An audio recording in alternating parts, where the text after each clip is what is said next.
Ah, good afternoon, good evening, good morning, good day, wherever you happen to be. Um, yeah, on this cold, wet, wintry lockdown day in Victoria, Australia, unfortunately. Hang on. Yeah.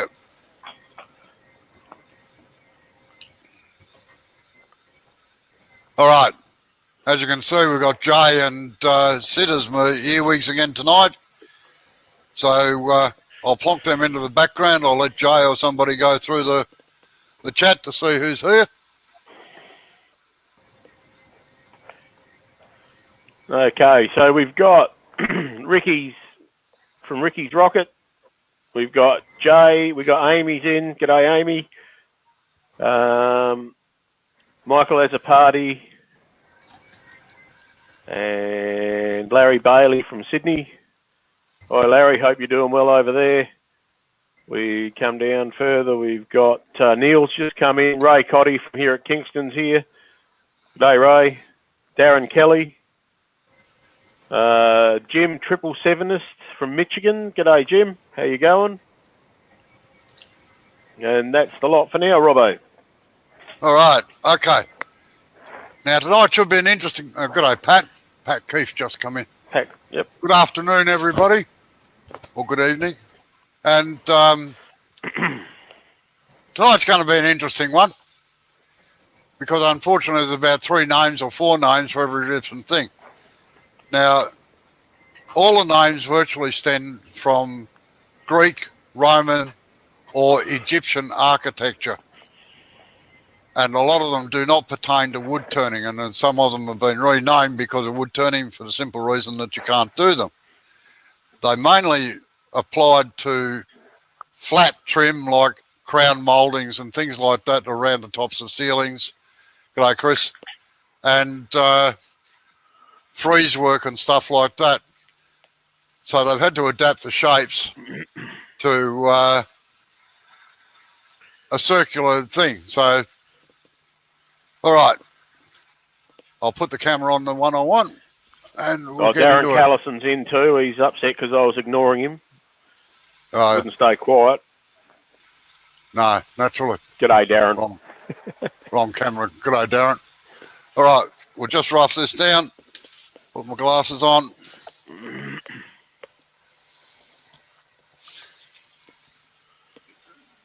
Pick up my hearing aid that I just dropped on the floor.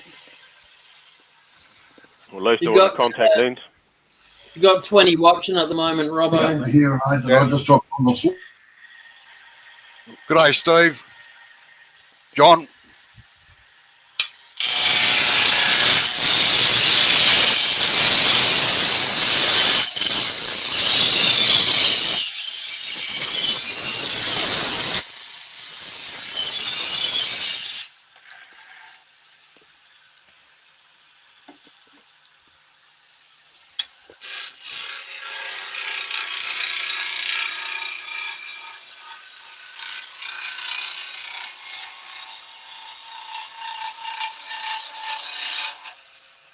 Now, if this was a column in stone or something, this little part down the bottom here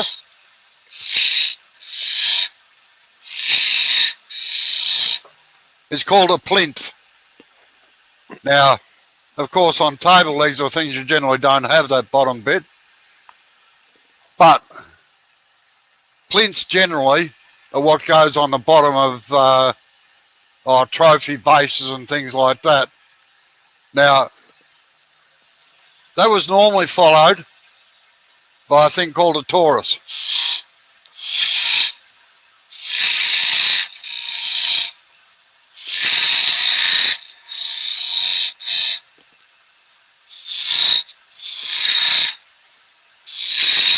Now, wood turning, we call a torus a fairly large ring, like a donut.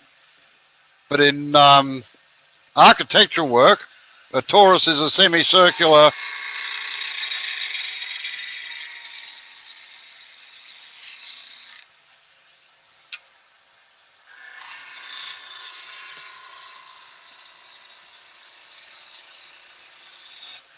thing like that. It is a big bead, in other words. Lawrence Now, is in. g'day, Lawrence. Just got to find. Oh, where did I put it? Over here.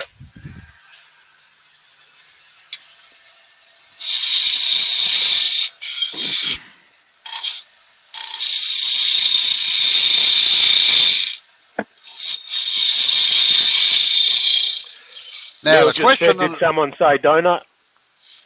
Yeah, it's food, Neil. Now the question I asked is, what is a scamulous? A scamulous is this little jigger right there, that like a fillet, right at the top of the plinth. It's just to break the eye line down.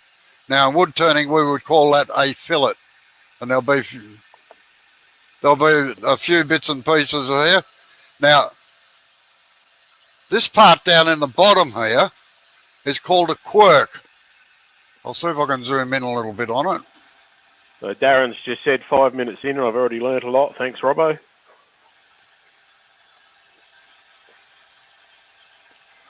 We'll nearly see the individual grains there now. Right. I'll just get a pencil to point that out. This little bit of here, down in here, is called a quirk. A lot of people call that a fillet, but it's not. A quirk is where you've got a straight side coming down here, and the detail beside it comes right down and actually undercuts it. Steve from SK Crafts just come in. G'day, Steve. How are you? Now, a fillet is on the side of a detail which I'll get onto in a minute. Now, as I said before, the reason that we can't call a lot of moulding the same names in wood turning is because it's nearly impossible to do. So the first one is a cavetto. I want to zoom back out again, Robbo. Yeah, sorry. Yep. Right, there's a cavetto. Now in moulding, a cavetto looks like this.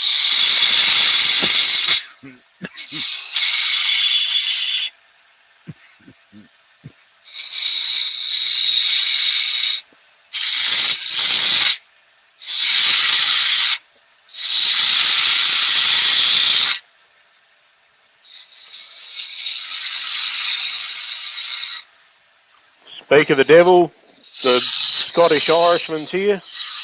G'day, Bright.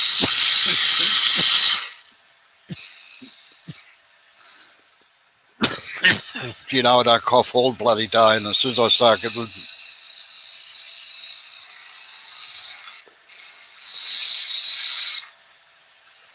I did mention it in my post, Brian, but that olive wood bowl I turned, I had no staining or rust on my lathe bed at all with that, just letting you know.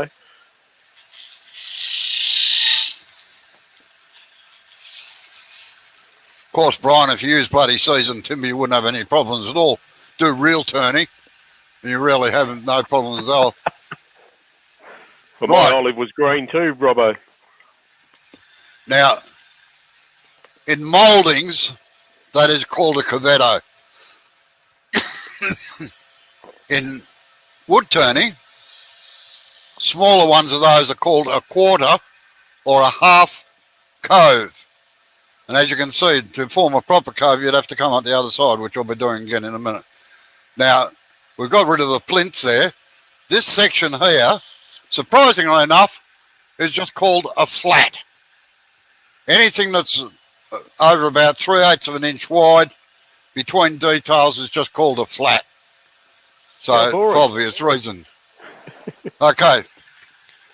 Now, the other one that we can't associate with mouldings, it looks the same, but it's not, is, right, that's a Cavello, is a Scotia. Just give myself room to work here. Now, I'm sure the builders amongst you, or the carpenters, fixing carpenters, would be quite familiar with all these terms on mouldings, but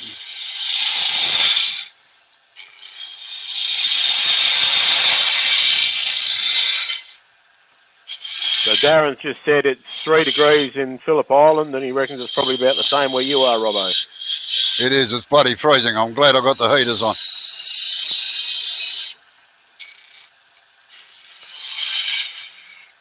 Terry Bartlett's in. Hi, Terry.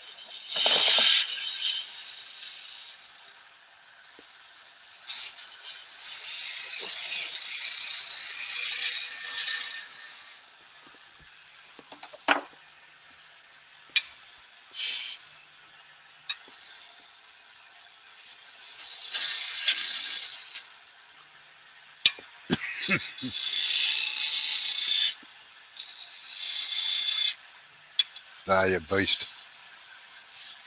That's better. Right, now that's called a scotia in moulding.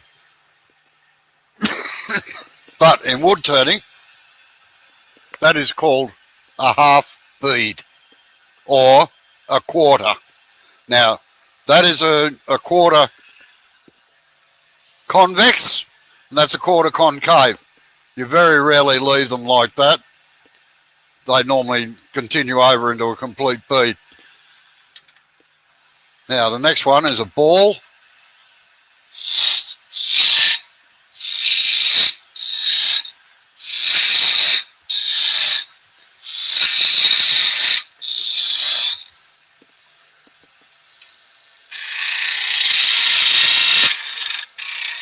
And Barry Abbott saying, stop moaning snowflakes, it's winter after all.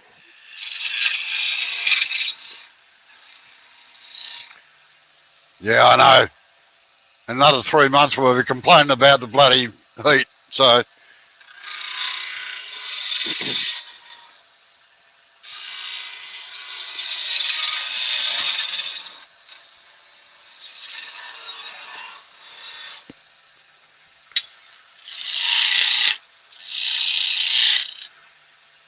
that's a ball for obvious reasons.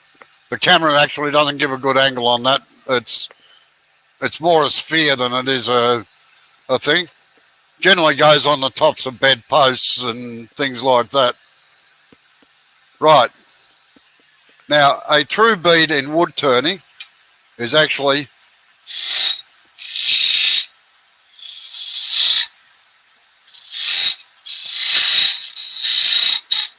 if you can imagine that this is parallel right along here, what we call a bead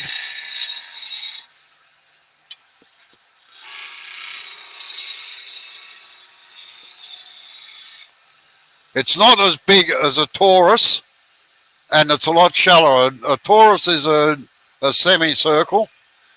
A bead is an arc of a circle, basically, or a segment of a circle.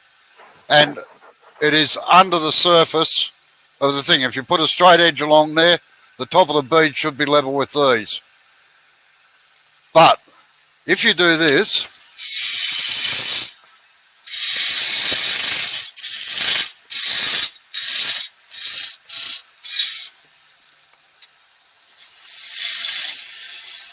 now in moulding, this is called an Astrogel or an Astrogel.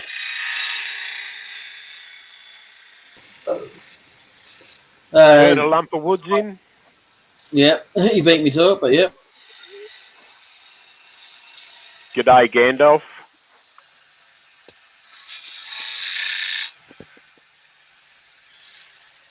So I'm guessing that Turner with the Essendon Bombers thing up is from Melbourne. Do you have another name, Turner? Now we call that a bead in turning, but in actual fact, it's an Astrogel is what it's supposed to be called, because it's a raised bead above the surface of the work. Right. Lost my train of thought here for a minute. Okay. Right. Now another cut is what's called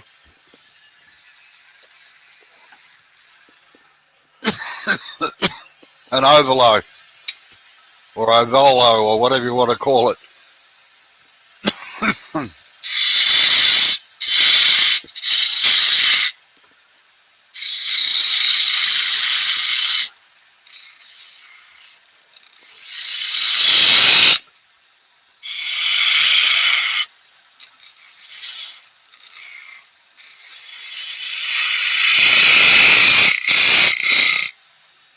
From that section there to there, basically, it's called an ovolo. It normally tapers in straight down, more like that.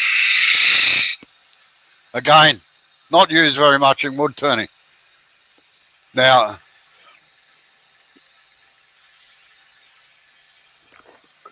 I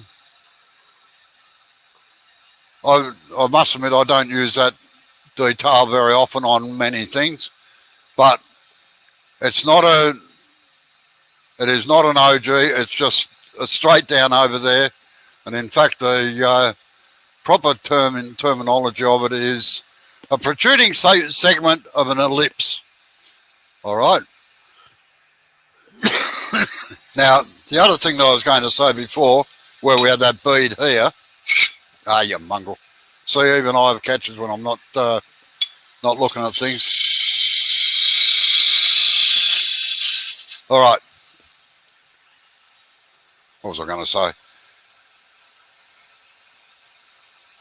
No, it's gone.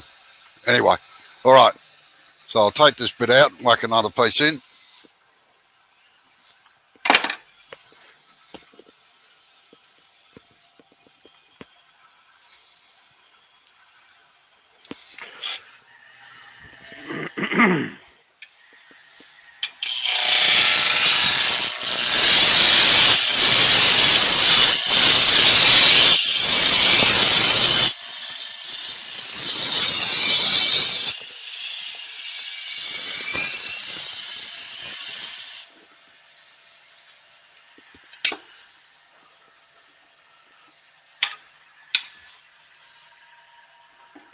Now, if you just have something like this,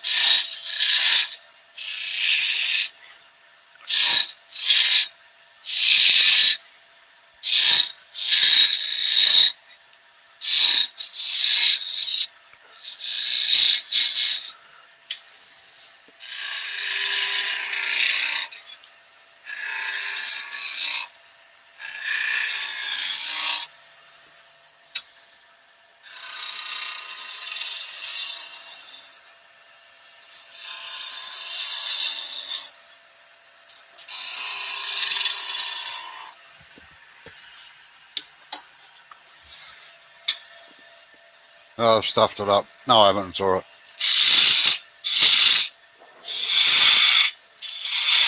Everything in wood turning, or in design of wood turning, is mainly consists of beads and coves. Now, they're either, as I always say to people, there's three shapes. They're either lumps, bumps, or a straight line. So, and if you really boil it down, lumps and bumps are only a straight line with a bend in them. Now, in the 1970s and 1980s, there's a whole heap of things came in from the Philippines that look like that, just, and God, they're atrocious. But the amount, the hard part was trying to copy them because there was nothing to reference anything off. G'day, Pete. So the object of a fillet is to define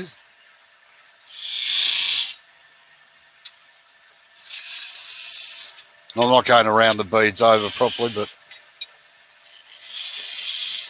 it's basically to stop the eye,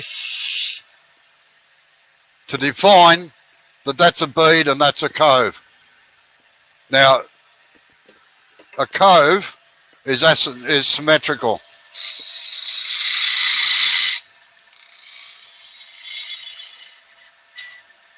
It's a nice even curve all the way down the whole thing here. Now you can get an asymmetric cove, which is like this.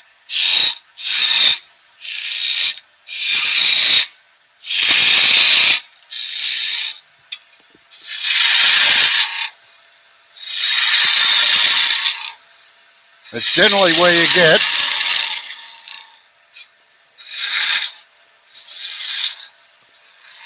a larger diameter up here and a smaller one down here. Now, if you put a symmetrical cove in there, it's going to look terrible. So what you've got to do is move the center line of it, or the bottom of the curve, down towards the narrow end.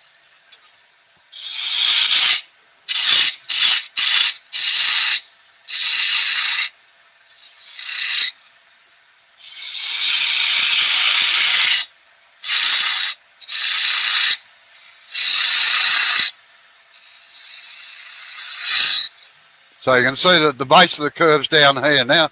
Now we just bring this side down into it.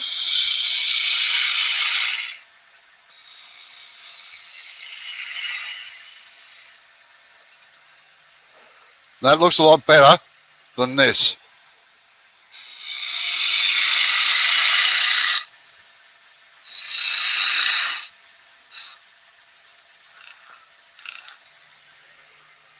Has a little bit of style and grace to it. Right. Now the last thing on beads is, surprisingly enough, there is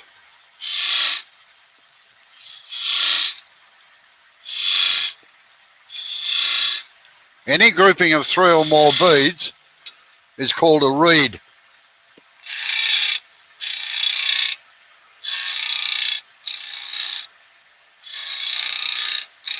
So the collective noun for bead is reed. Yeah, I don't know, but that's what they're called.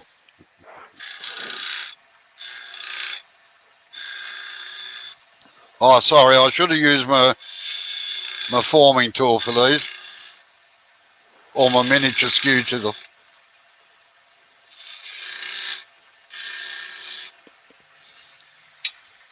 Just tidy that one up a bit.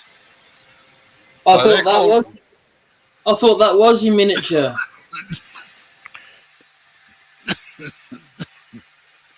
Question, Darren. Can you put that back? It looks ugly. Yeah, Ricky, I take it you're talking about this one here before that was just up and down. That's exactly what they were done for. They were done for lamps. And I don't know how many times I saw it and people wanted me to copy it, and I told them no, because it just looked so atrocious. When I showed them how it should have been done, they were quite happy about that. All right, just got to blow my nose. Wait a second. So you got 36 in watching Robbo, and you've been running for 23 minutes. Yeah. All right. Now, an OG is this shape here, which I'm sure we're all familiar with anyway.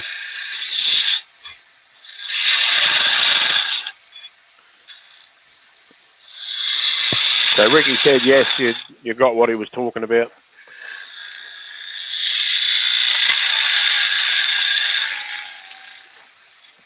And Darren's shouting at the watchers to smash the like button. Right, that shape down there, of course, everybody knows what that is. It's an OG. Now, if this was the bottom of the post or whatever, that is actually called a cyma reversa. If it's the other way up, it is a cyma recta, is the proper names for it. That almost sounds rude, Robbo. I know, yeah. Well, if you do this, you do rectum, I tell you.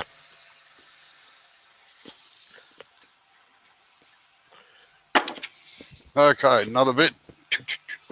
Was that a deliberate catch, Robbo? Yes, it was. Just clarifying for the audience.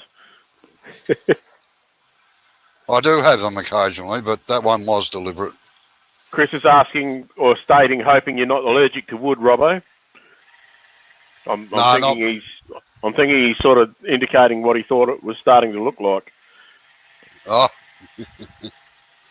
I may be wrong.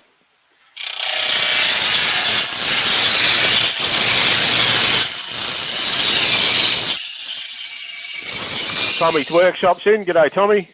g'day, Tommy.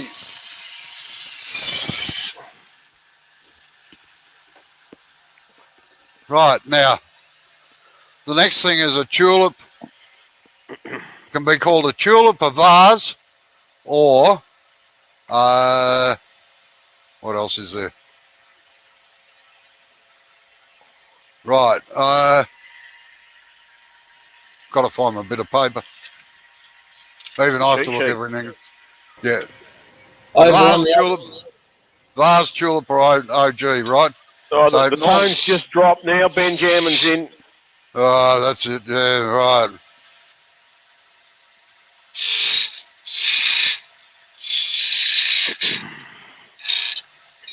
Keith, Circular Woods in. G'day, Keith. How are you? So I'll just put a bead here.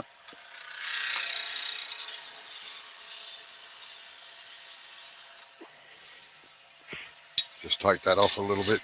Right. Do-do-do-do-do-do. Do-do-do.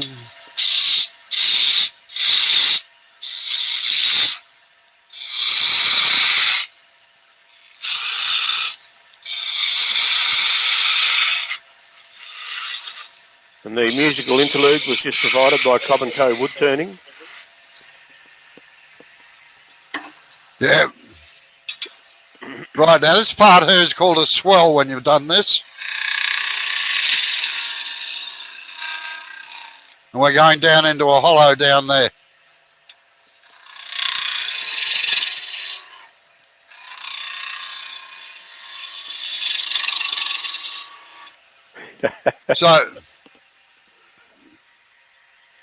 So Chris Dodds just said, Ben, they let you into Australia with a surprised look on his face. Yeah. And Ben said he snuck in.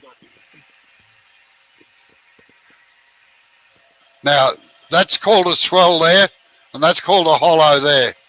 Now, the whole shape here is what's called an OG. I love OGs because you can stretch them out, you can shrink them down, and as long as you keep the ratios pretty much the same, they always look good. Now, Theo, the wood turner's in, and he said he loves the sound a sharp gouge makes. Yeah. How are you, Theo? Now, that's what they call a vase or a tulip, and you can stretch it right out as well. Like you can have one that looks like this. Oh, I don't.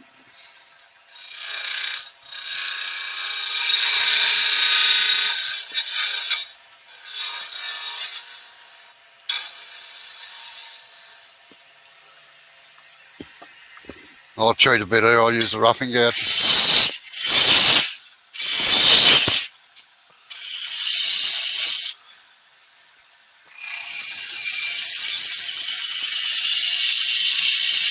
You can see where it gets its name from as a vase.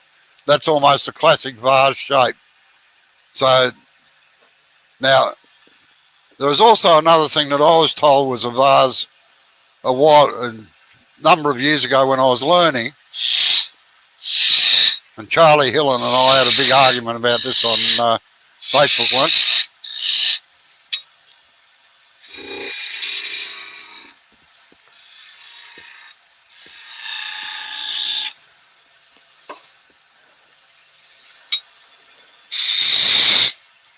Now, when you're doing a vase this shape,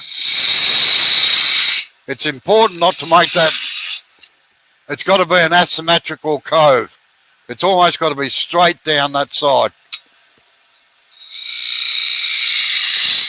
before it curves around in the base.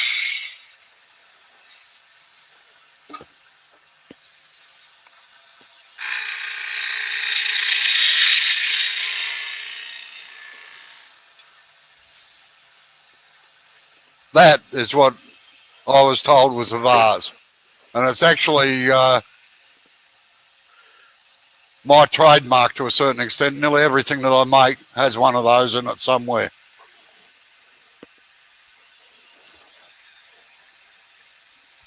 Good reference on curve proportions that look right is tight faces. Have a look at a sheet of lettering. Yeah, you're dead right. Right.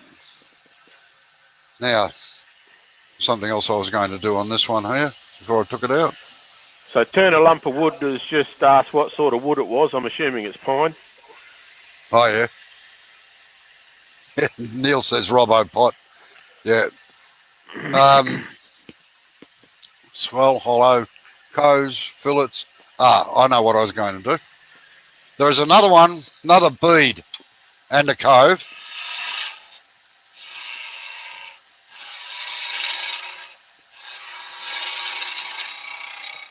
Called a Gothic Cove and a Gothic bead. And what it is,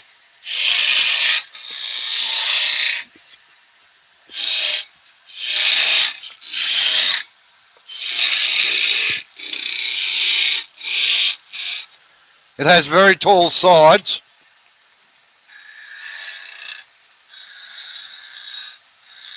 And just the top section of it is rounded over.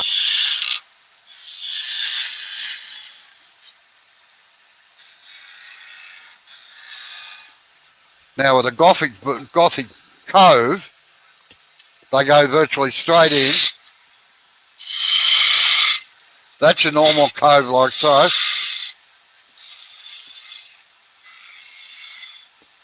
What a Gothic Cove does is you don't catch like that for starters.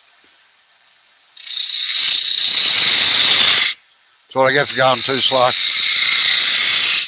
They have a very steep downward side here. And they curve around in the base.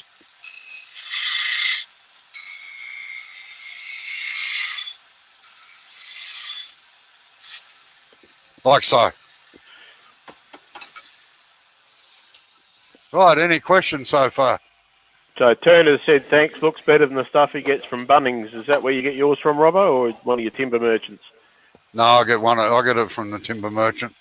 These are actually New Zealand clears, which cost a little bit more, but at least I get consistent quality out of it.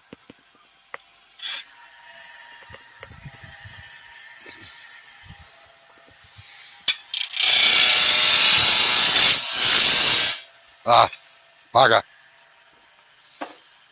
No, imagine this is still square, right?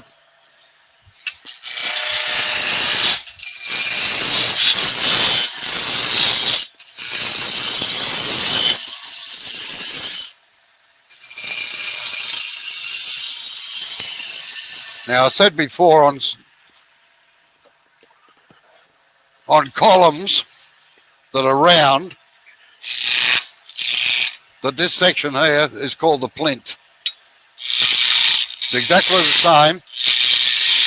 You can have a square, flat-sided plinth. So SK's just said he's still here. He's turning with Robbo. So by that, I imagine he's watching you while he's in his workshop turning. Oh, I expect to see the results, Steve. I'd say it's Ricky probably... Rocket's asking why you make it look so easy. Probably about 40 years of practice. Yeah, that's right. Actually, I'd say what Steve's doing is getting ready for his live after mine. So, right. Now, this cut here, up until about a week ago when I decided to do this, I always thought that this part here was called the pommel. But it's actually, that is just a square section. That's all it is. The cut itself is the pommel.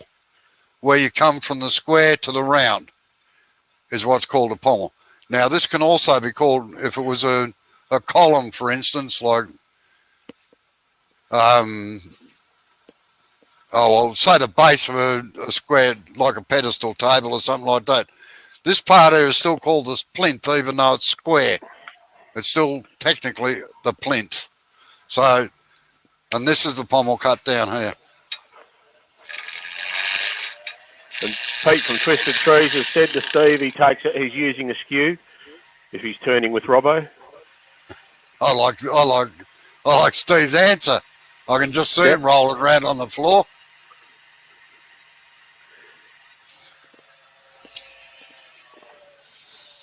I don't know, Ben. I have no idea what a jazz bead would look like. So that cut there is called a pommel cut. It's from the square down to the round. I always thought this part here, so I stand corrected as well. Now, there are a lot of interesting things on Greek architecture and Roman architecture on the web. And architecture in general. And I will put the links up when I finish this. I'll put the links at the bottom of the YouTube channel so that you can look them up.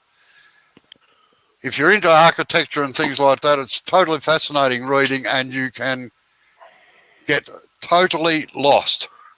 Like I spent about probably 8 or 9 hours just checking to make sure that what I'd been told was right and everything else. Now, they're the main cuts that you would use for wood turning. Now, there's a couple of others that have come in that have got nothing at all to do with Greek or Roman architecture. Wait on, I've just got to go and get my other bit of timber. Now we can talk about him while he's gone, because he can't hear us. All right, time to do the selfless plugs, I reckon. Here's a link to my page if no one's been. Go pop over and subscribe. I'll do the same if you don't mind doing it for mine as well. Yeah. I'll whack mine in as well. Great, good thinking there, Jay. Yeah. Now you can mix and match.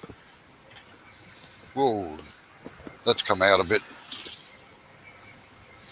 Moved off centre there. And Darren said there's something wrong because the lathe stopped. Michael Smith's in. G'day, Michael. How is it up in Armadale? So, if you're already watching Robbo, you're probably already subbed to him, but Jay and I both appreciate subs as well if you have a mind to.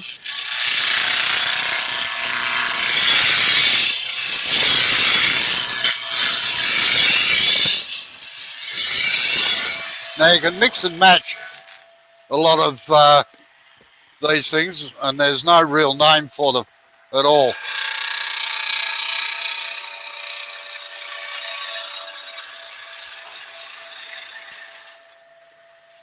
So we'll put a ball in here.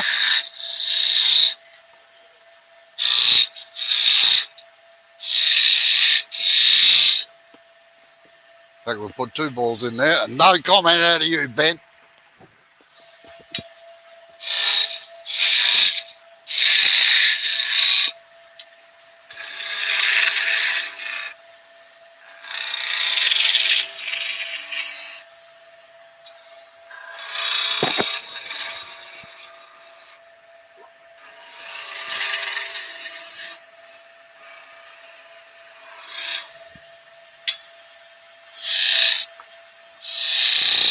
So you got your ball, you can put a bead in the middle of it.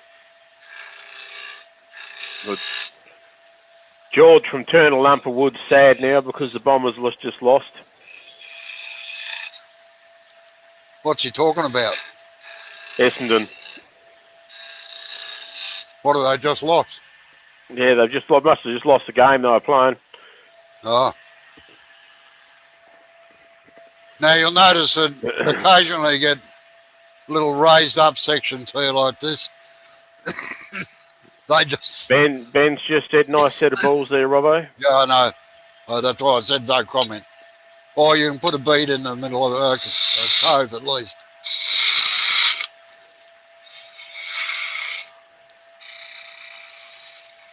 and that can look quite attractive on some things. Now another one, of course, there is another decoration that can use. You can just use a V-cut if you want to.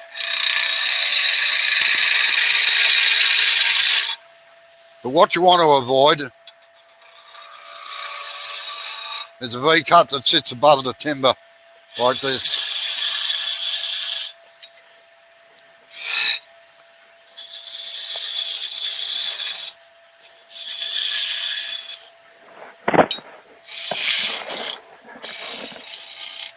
If you have a V-cut that comes up like that, they are very, very fragile. They're very fragile against this edge and they'll chip normally. So inverted V's like that, you generally put 3 or 4 of them down there.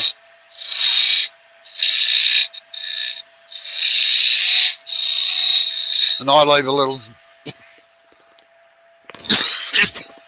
little flat section between them. Now another thing that can look good on some things is what's called a cotton reel. You generally make got to make sure that the sides of that are straight up and down.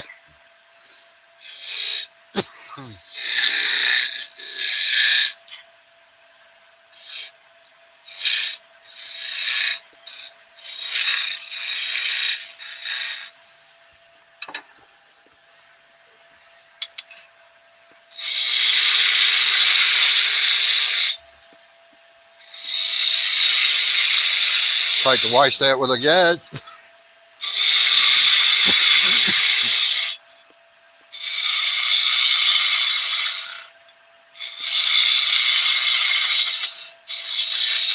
Take the waste out with a gouge. Use the skew chisel to finish them off.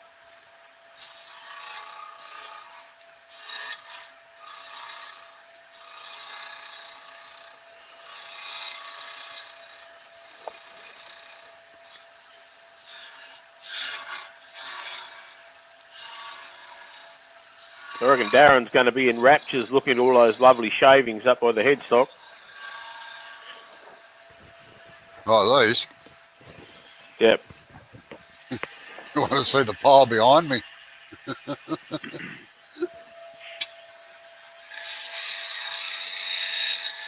Many years ago, we used to make a lot of stands for cotton reels and things. And anyway, I made quite a few for one of our local sewing groups down in Sale. And they said, oh, can you make them look like cotton reels where they're holding up the stand? And I said, yes, no problem. So that's called a cotton reel. And in stands, they look quite good for some things. All right. Yep. I knew it would be a fairly short one tonight, so. All right, any questions? Darren just said keep the shavings hitting the floor, that's how you learn. And I just to finish it off so it looks neat and tidy.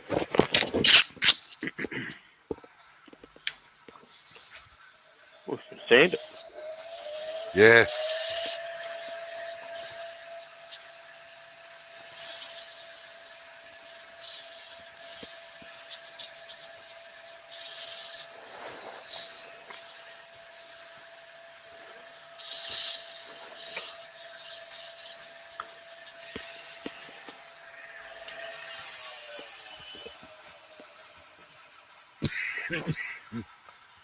There we are.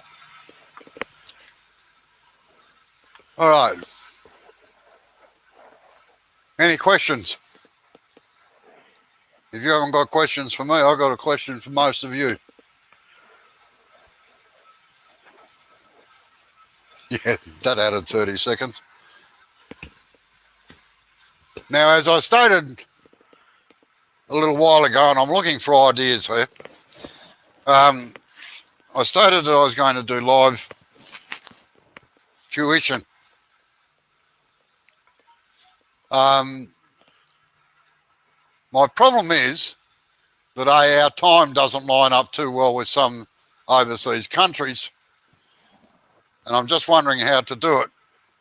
Whether I start and I know that some people are more advanced than what others are, whether I start actually right as if I was running a class, start right from the beginning, or try to work out what people's individual things are to show them what they want to know. So put your comments in the chat, please.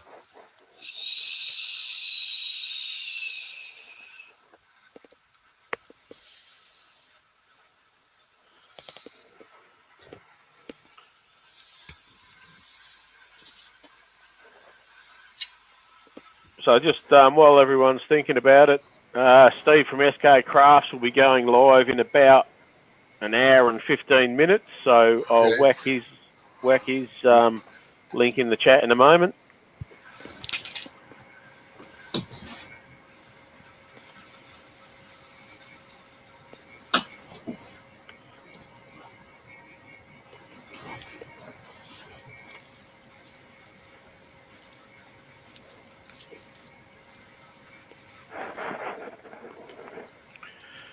Pat said start at the basics. It's always good to revise. Darren said bit of both. Lawrence has said you're a master of master wood turners. That's all he can say. Pete has got a suggestion. Yeah. Why not pick 3 people and teach them as needed? Chances are that will apply to a lot in the audience anyway and give you a focus. Yeah. Yeah, they'll actually be in StreamYard as well with me. Tommy said basics as well.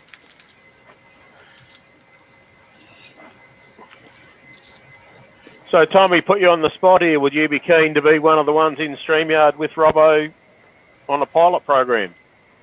And what sort of time frame would work for you? That's Pete's okay. Been called away by mission control. Yeah. Yeah. I'll forgive you this time.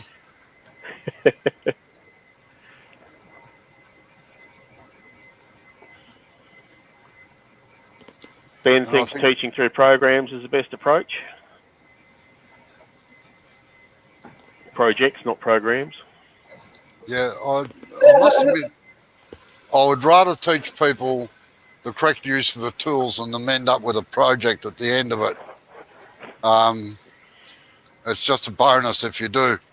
In a lot of cases, like I know you can go to wood turning places that sell the gear and that, and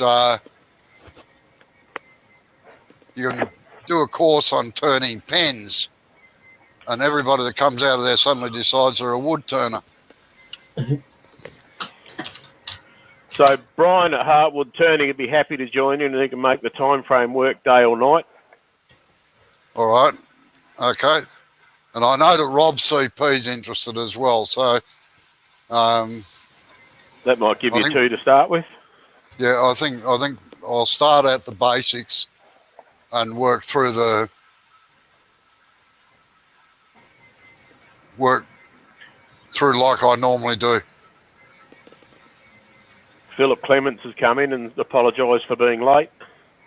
So you damn well should, Philip. Jeez, I don't know. Jay said he'll sign up. You should bloody well know. but the problem with you, Jay, is that you will not practice. He practices every day. Yeah. I do. Shut up. Steve from SK is happy to have a go too. Ray Cotty down here has had an me in. I might have to help Ray with getting online, but that'd be easy. Yeah, I think Sid should sign up for it too, to be honest. I'd like to see Robbo's take on a lighthouse. Lighthouses are all right. Actually, if you do a lighthouse properly, there's a heck of a lot of work in them, actually.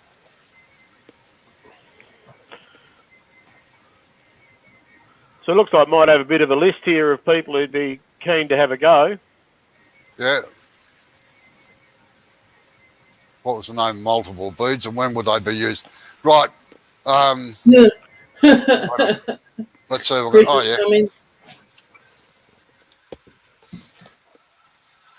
No, I'll say you've got a fairly long, flat section somewhere, like in a post, and you just need a little bit of detail, but you're not quite sure what can you put in it. A row of beads is as good as anything else. And they're called reeds, like the things you find in swamps. So Chris from Bailey Woodworks has dropped in. G'day, Chris. Yeah, I know it's pretty early for you lot over there.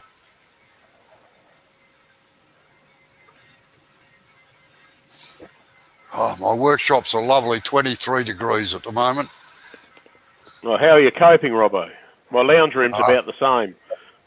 Oh, well, I'm not ready to go swimming yet like the pommies are, but it's very comfortable. I got 27.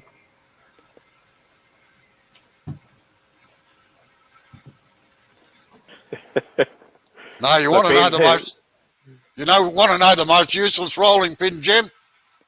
Ben? That.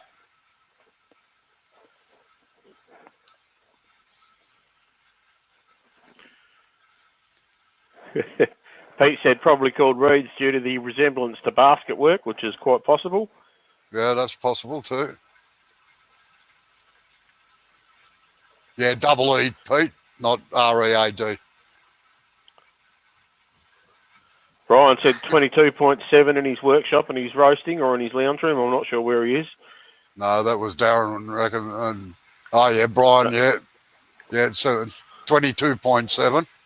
I think he nearly fainted the other day when he left his probe outside and got to 50 degrees. Yeah, I reckon. And Tommy says it's still too hot. Nah, good working temperature, Tommy. Just ideal.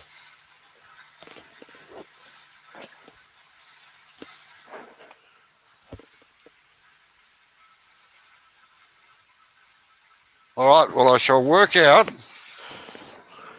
a time.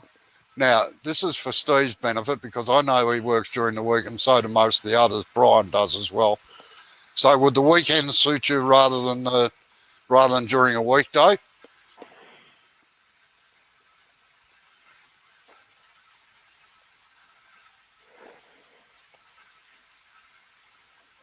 Yeah, that's ideal working. That's working temperature, Steve.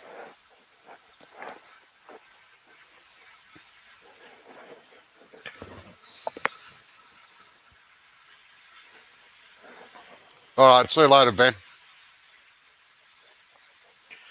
Right. Steve said, well, yep.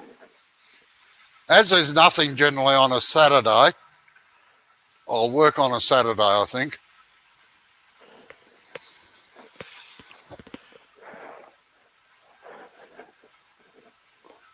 Well, Theo, you had the opportunity to learn.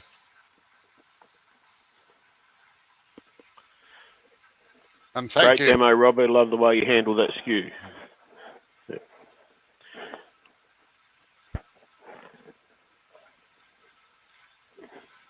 Brian's a bit like you, Robbo, semi-retired. Any time would suit him. Right. Oh, that's good.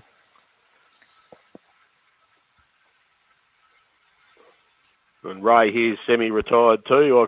I'll catch up with him in person over the next week, and then, well, you can catch up with him in person anyway, Robbo. But I'll help him out with getting online.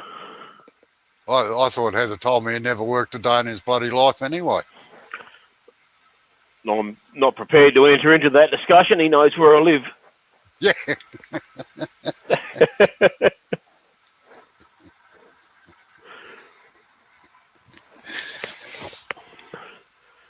Peter Corcoran's dropped in. G'day, Peter. No, he's in Steve's. That's all right. I just dropped into Steve's to pick up his tab again. I'll drop his link in just before we sign off.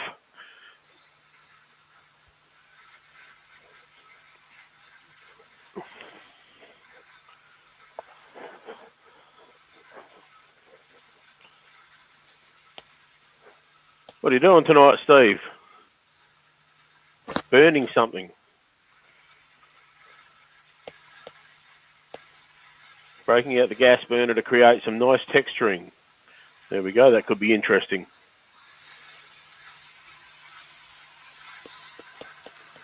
Oh, well, you know what I say.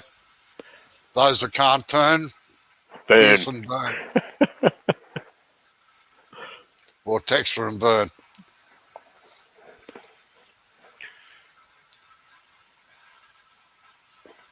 All right, see you later, Neil. See you, Neil. You can watch it back to remember anyway, Neil. Pat's off as well. See you, Pat. See you later, Pat. I'll put SK's link in there now, so that's SK Craft's link. Yeah. Ray Cottage just said he'll remember that. Yeah.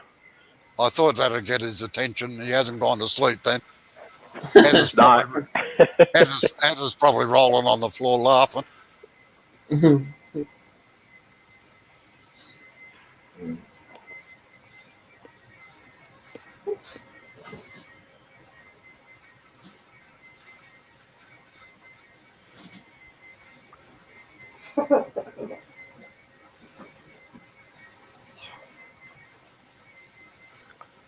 All right, if there's no questions, I'll might call it a night.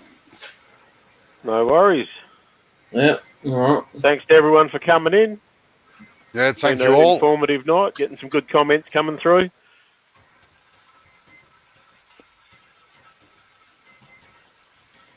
No worries there, Steve.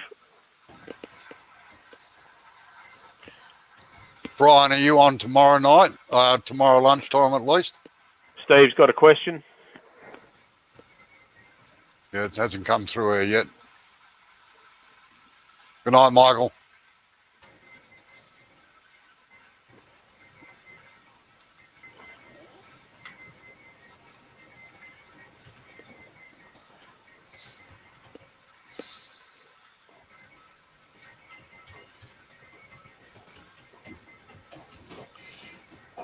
Chris Bailey's going to go back and watch it later.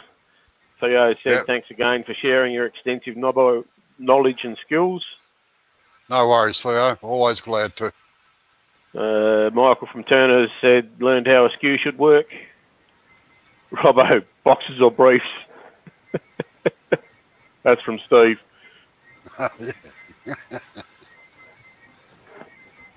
Oh, Terry's home from holidays for a change, is he? All right, that's good.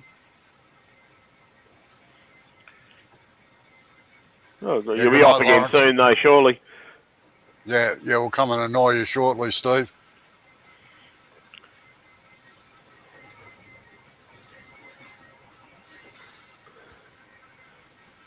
Well, Shirley's going to be terribly disappointed, Brian. I think she was looking forward to seeing Brian again tomorrow night, two doses a week. Ray said Heather's not watching. Oh, right. And Shirley's starting to get a bit greedy, I think. Well, yeah.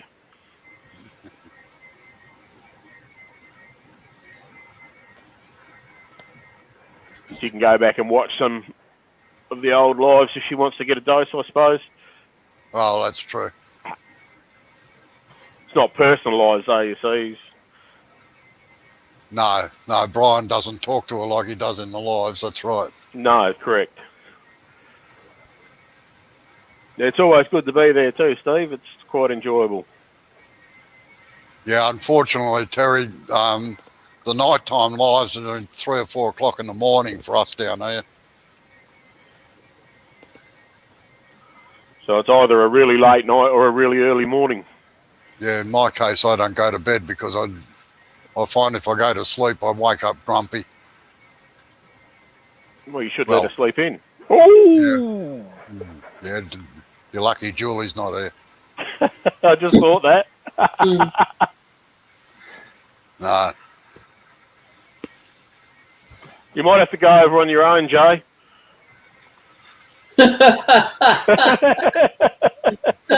Not sure. Well, you'll know if there's no chocolate left on your pillow when you get there that you're in the shit, all right? Right, okay.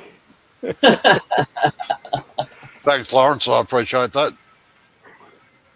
Brian's just said yeah. Premier on Monday evening with a bit of talking just for Shirley. I'll have to replay it to her. Yeah. All right then, folks. Thank you very much for coming in. I appreciate it. Hope it's been entertaining and educational. And we'll see a few of you in Steve's, I dare say. Yeah, and I'll put the links to the architectural sites down underneath the chat probably tomorrow sometime. So, all right. Good night. And take it easy. Look after yourselves. See you later.